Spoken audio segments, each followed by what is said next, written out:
we have an update regarding one of our Superfund sites, Hercules 009 Landfill Superfund Site, which is located adjacent to the Spur 25. And if you're familiar with where the Nally dealership is, the back portion of the Nally dealership is the northern portion of the Superfund site, and it kind of meanders along the spur over there. Adjacent properties include the new Beverly Villas development, the Board of Education building, their administrative building, and a proposed new development. So that's what I wanted to share with you all today. So on August 17th, the Glynn County Commission heard a proposal to update the zoning or change the zoning for the parcel adjacent to Hercules 009 landfill.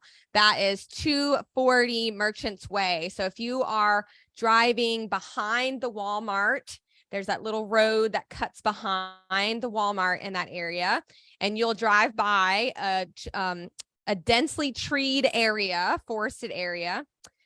And that is where they are proposing to change the zoning from general commercial to medium density residential. So this is just a little bit of information. Again, the project is the rezone, the address. It's a 10.7 acre parcel. They want to take it from general commercial to medium residential.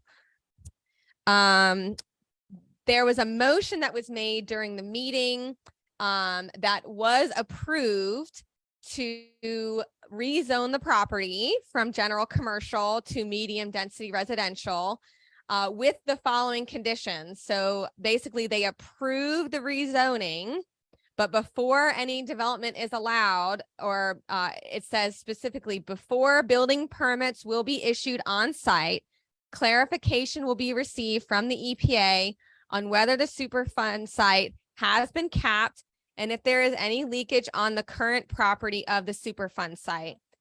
The motion was passed 5-2, and the two commissioners that opposed it were Commissioner Rafalski and Commissioner Clark. Those are our two at-large commissioners. Okay, so the status is, as of right now, they have approved the rezoning on that property from general commercial to medium residential. What that means is now going forward, there is a very high potential for medium density residential to be put on this property that is adjacent to the Superfund site. So I want to just give y'all a little status update of the site itself and the most current information that we have from the EPA and the most recent data that we have on the groundwater. So the first report that I wanted to share, just a little screenshot of the information. I know there's a table and a whole bunch of text, but I'm going to explain this. Our Superfund sites, any Superfund site that has pollution left on site, meaning the EPA did not clean it all up, they have to go through what we call a 5-year review process, which is every 5 years, they do a very significant investigation into the status of the site. Is everything under control, basically, is the question that they're asking. And one of the really important things that came out of the most recent 5-year review, which was in 2001, so that was only 2 years ago, was the risk assessment that they did. And basically what they shared was that there were benzene levels in the groundwater that had high enough concentrations that exceeded the EPA's cancer risk management range for the site. Okay. Now, basically what that means is there's a lot of risk here. Okay. Now they added, though, there are no buildings above the groundwater contamination on or off site. This information indicates that the vapor intrusion pathway does not pose any current health concerns. So they understand that there are high levels of benzene. However, because there's no buildings on site or off site, there's no exposure pathways for people to get exposed. obviously with a rezone from general commercial to medium density residential, that does cause significant concerns for exposure. And the EPA's report also concluded if any future development were to occur in this area, a vapor intrusion evaluation is recommended to determine if the risks associated with this pathway remain in acceptable limits. So they're basically saying if there's development that is going to happen, we need to do an evaluation to make sure that people will not unnecessarily be exposed to benzene. Okay, so that's the first most important thing, is this is a bold statement from the EPA that says that if that property is developed, more information, more evaluation needs to be done to make sure that people will not be exposed to benzene. Okay, so we have since shared this information with the county staff and the county commissioners, and we are asking the county commissioners to withhold approving anything else on that site, anything, until this is complete. EPA has already communicated with Hercules, and because they are the responsible party, so they are the ones who have to do this vapor intrusion evaluation. And Hercules has already committed to doing that vapor intrusion evaluation, and that should be starting any minute. Like, they're probably already putting things in motion. So that's a good thing. Okay. There. And then I also just wanted to add, also in this 5-year review, this is a statement from the state of Georgia. So the Georgia Environmental Protection Division commented on that 5-year review. And this is what they said. And this is a comment on Appendix B. The section states current groundwater migration is under control. It does not appear that migration is under control, since analytical results indicate that benzene has migrated off-site near well N5, and additional off-site investigation is being conducted. So basically, the state of Georgia is acknowledging groundwater concentrations are high off-site. More investigations are happening as we speak. And I think that's really important to acknowledge that the state of Georgia is saying the situation is not under control. Okay, so we need more information. Now, the last thing that I wanted to share with you guys is actually some of the data. Okay, so what are we looking at? Like, when we're talking about the benzene in the groundwater, what are we actually talking about? Now, I'm going to go back a long time ago. This is groundwater data that was collected in 2011.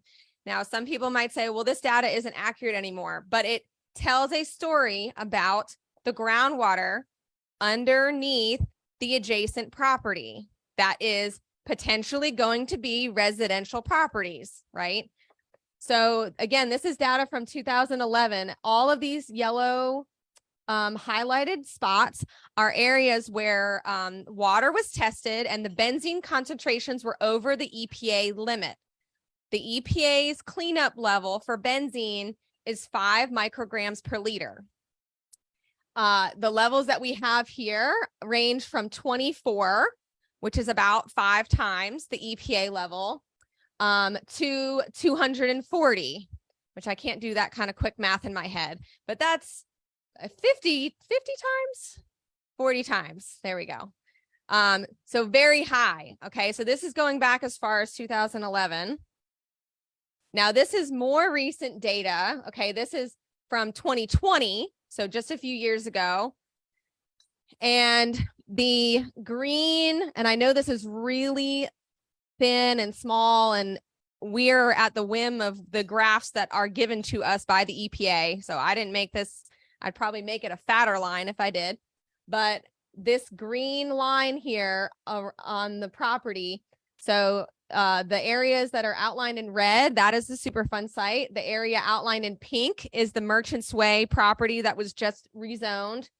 And the green area is the current extent of the benzene underground. Now, what's really important about that line is there is a solid line and there is a dashed line. The solid line is where they know, or where they're more confident, this is where it ends. This is this line. Okay, we can say on this side, there's no benzene. On this side, there is benzene. The dashed line is what they call an inferred line. So they're basically saying, well, we think this is where it ends. And that is also where we have very significant concerns, because the reality of the situation is when this report was released, this was also a statement saying we don't really know how far this benzene goes, but this is how much we know right now. Okay. I also wanted to point out on this map, and again, I know you can't see this from here, but this well, which is I think this was about 250 feet. I measured it on Google the other day, and of course now I'm forgetting, but it's from one side of the property to the other.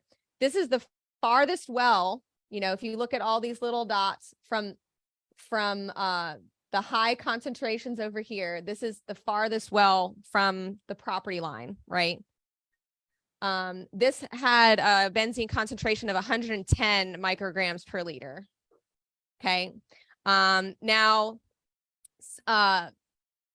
just want to add, in the county commission meeting, county staff and the developers provided false information to the county commissioners.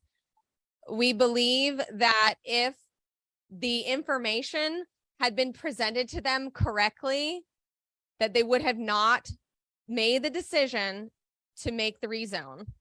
So we are requesting an opportunity to present this information in a work session to the county commissioners to set the record straight of the status of the site and the status of the groundwater. Okay. But we are going to need your help, because I don't know about y'all, but I think everybody in this room could probably agree that we don't want residential properties on top of benzene contamination. Some people have said, well, it's 20 or 30 feet deep. That might be deep enough for it to be safe, but I don't really want to put people at risk. It is 2023. We do not need to be creating new fence line communities to have to work to protect from hazardous waste. So I need you guys, every person in this room and any of the folks that are on Zoom, I need you to send an email or call your county commissioners.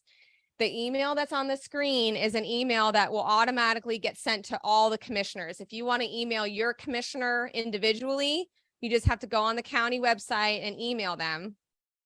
But we're asking for two things. One, to let them know that, again, reiterating that they rezoned that property based on false information, and they should not have done that. We understand that they were just trusting the people that were in front of them, and that's fine. But it's not good. It's not a good look for them to have rezoned that property based on false information. And again, we have sent them emails with that updated, correct information, and so they have that now. Second, county staff and commissioners should not approve any further development permissions or permits on site. There's a lot of things that go into a new development, and I cannot even tell you how many checks there are along the way. I don't want them to get any more progress. No more progress on this development until two things happen. One, there is a groundwater report that is going to be coming out this fall. We have had conversations with Hercules about that information and the EPA. Everybody knows it's coming out. We just want to see the new data and see if the situation has improved. Second, as the EPA's 5-year review suggests, we want that vapor intrusion evaluation, because that can tell us if there are any possible risks to people that might be clearing land, people that might be out there building houses, and most importantly, people that are going to be living in those spaces.